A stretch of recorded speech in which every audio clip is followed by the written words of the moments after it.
بسم الله الرحمن الرحيم.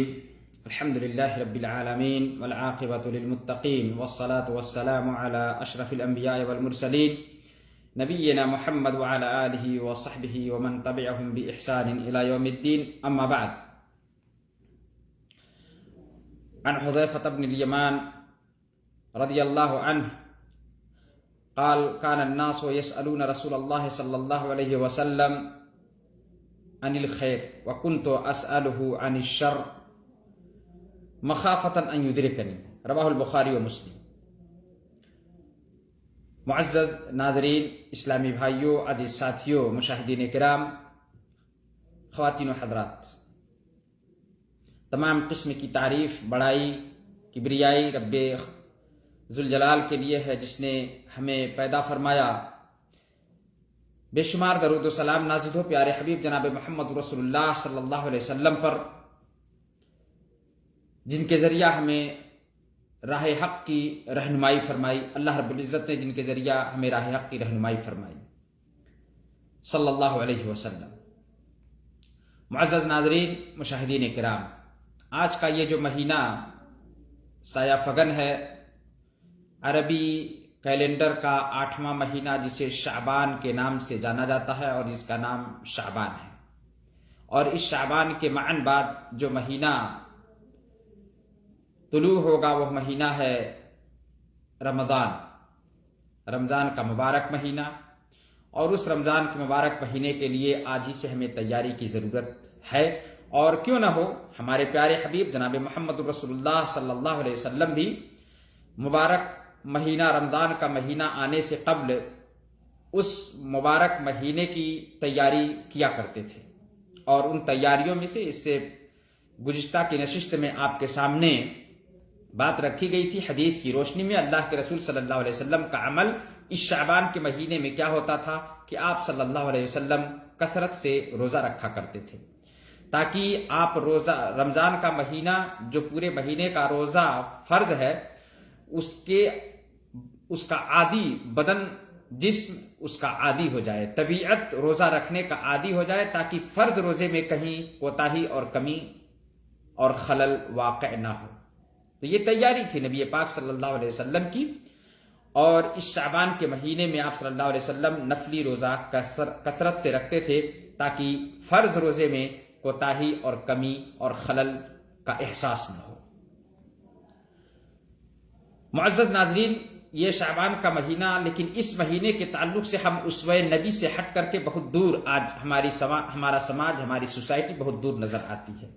جو چیزیں کرنی چاہیے اس سے دور ہٹ کر کے کچھ نت نئے طریقے یا نئی چیزیں ایسے ایجاد کر لی گئی ہیں جس کا دور دور سے کوئی تعلق اسلام سے نظر نہیں آتا ہے. اپنے تئیں اس کو وجود کیا گیا اور اس کے فضائل کو اور اس کے کرامات کو بیان کرنا جو ہے، لوگوں نے اس کو بیان کیا جنہوں نے اس کو ایجاد کیا. اور اس لیے آج کی اس نشست کا آغاز میں چاہتا ہوں کہ ایک بڑی پیاری حدیث، جو انتباہی حدیث ہے، ہمارے اور آپ کے لیے لمحہ فکریہ ہے، یہ سوچنے کا لمحہ ہے کہ اس حدیث میں حذیفہ ابن الیمان رضی اللہ تعالیٰ عنہ کی حدیث ہے، اور مشہور حدیث بخاری اور مسلم کے اندر. بخاری کی حدیث نمبر 7084، مسلم شریف کی حدیث نمبر 4784 نمبر کی حدیث ہے. حذیفہ ابن الیمان رضی اللہ تعالیٰ عنہ کہتے ہیں کہ کان الناس یسألون رسول اللہ صلی اللہ علیہ وسلم عن الخیر. صحابہ، لوگ اللہ کے رسول صلی اللہ علیہ وسلم سے خیر کے بارے میں سوال کرتے تھے. کیا کرنے سے جنت میں جائیں گے؟ اللہ کے رسول صلی اللہ علیہ وسلم کوئی عمل بتا دیجئے کہ جس عمل کو کروں اور مجھے کسی سے دوبارہ پوچھنے کی ضرورت نہ پڑے. ایسے اعمال صحابہ کرام پوچھتے تھے. لیکن یہ صحابی حذیفہ ابن الیمان رضی اللہ تعالیٰ عنہ کہتے ہیں کہ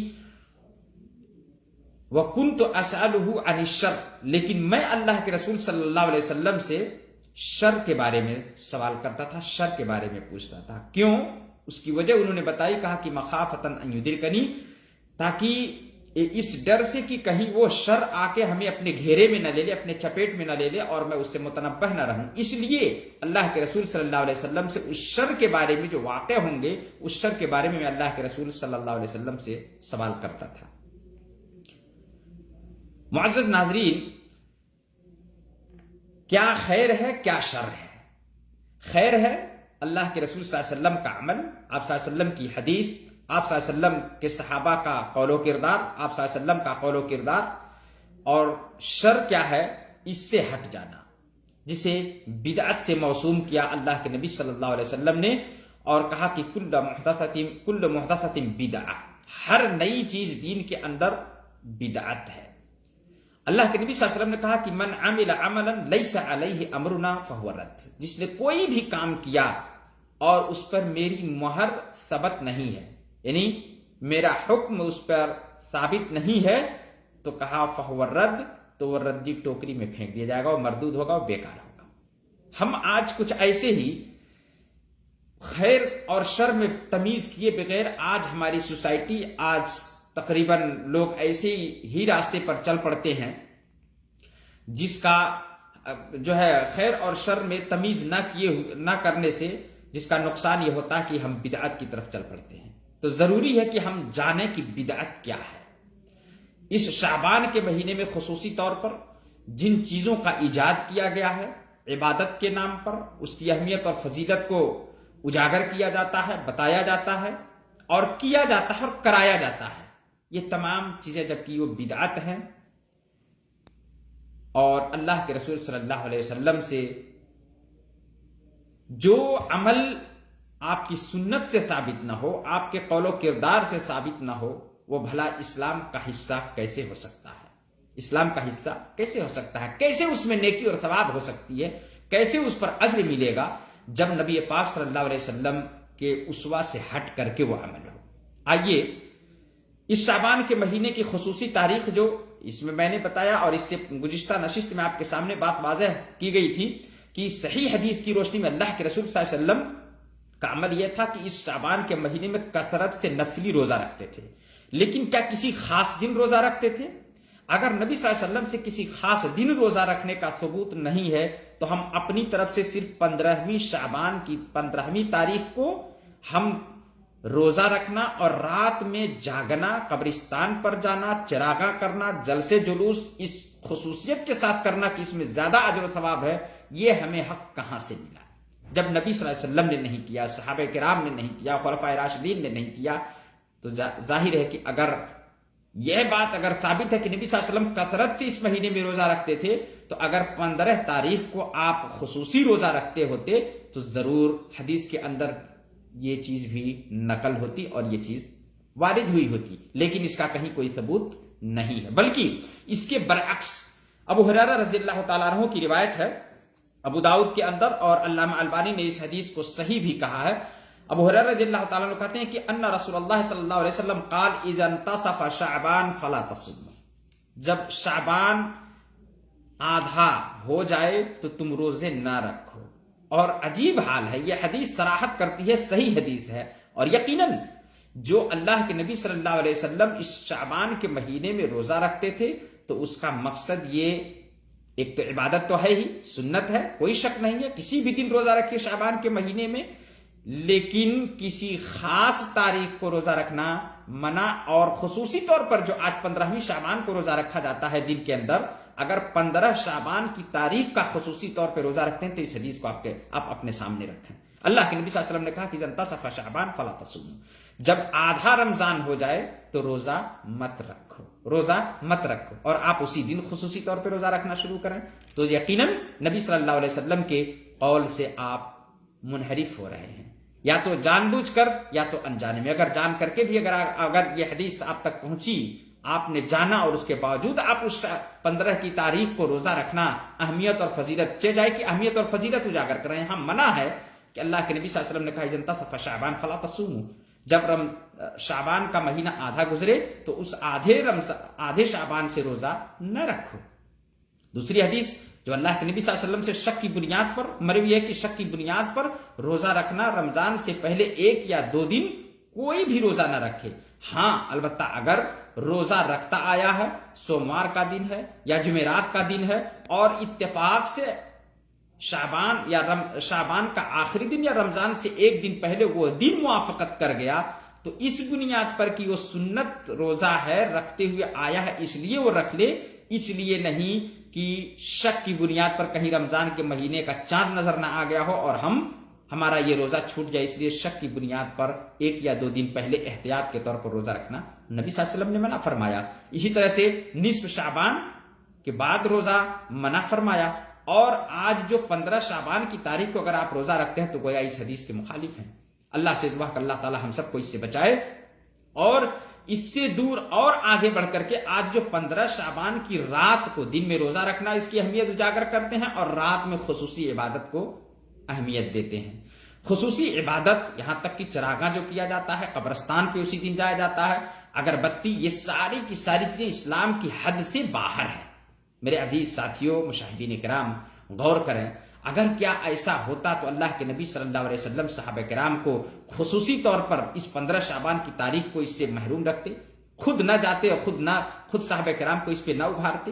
لیکن کہیں صحابہ کرام سے ایسا عمل وارد نہیں ہوا کسی بھی صحیح حدیث کے اندر۔ 15 شعبان بلکہ چندہ اٹھا کر کے، چراغاں کر کے، اور بہت ساری چیزیں اس کے اندر کی جاتی ہیں، اور یہ ساری کی ساری چیزیں یہ غیروں سے آئی ہوئی ہیں جو غیروں سے مشابہت رکھتی ہیں۔ جس طرح سے جیسے کہ یہ عقیدہ رکھنا کہ 15 شعبان کی رات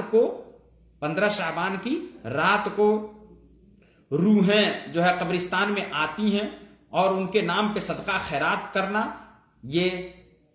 یہ غیروں سے آئی ہوئی چیزیں ہیں۔ جس طرح سے ان کے یہاں کوئی ایک دن خاص ہے جس میں ان کا عقیدہ ہوتا ہے کہ اس دن یہ فلاں کی روح آتی ہے، اور سب کے سب اپنے بال نکلواتے ہیں، غیر مذہب جو ہندو لوگ ہیں، اور اس کو کوئی نام پیتر پک یا کس نام سے اسے موسوم کرتے ہیں، اور اس دن خصوصی طور پر وہ دان پن کرتے ہیں، کھانا ان کے لیے لے جا کے پیش کرتے ہیں، پوجا اور دیگر چیزیں کرتے ہیں، اس نیت کے ساتھ، اس اعتقاد کے ساتھ کہ ان کی روحیں اس دن آتی ہیں، اور اگر یہ ساری چیزیں ان کو دے دیے تو ان کی روحیں مکت ہو جاتی ہیں۔ اور یہی عقیدہ کسی دوسرے طریقے کو اختیار کر کے وہی چیز آج ہمارے سماج کے اندر بھی کہیں نہ کہیں لا علمی کی وجہ سے یہ چیزیں وارد ہوئی ہیں، جو 15 شعبان کی رات کو کیا جاتا ہے یا اس عقیدت سے قبرستان میں جایا جاتا ہے۔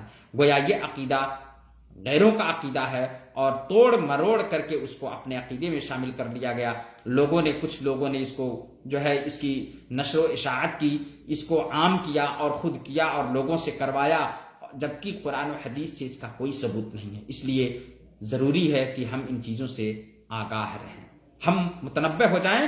حذیفہ ابن الیمان رضی اللہ تعالیٰ عنہ کی حدیث کے مطابق یہ خیر نہیں ہے، یہ شر ہے اس رات کو جاگنا اور اس طرح کی عبادت کرنا، بلکہ بدعت کا ارتکاب کرنا۔ اور اسی طرح سے خصوصی طور پر اس 15 شعبان کی روزہ رکھنا، اس کی اہمیت ہے، تو ہمیں کیا اجازت ہے؟ اللہ تعالی ہم سب کو نیکیاں کرنے کی، خیر اور شر کے درمیان تمیز کر کے خیر عمل کرنے کی توفیق دے اور شر سے محفوظ رکھے۔ اللہ رب العالمین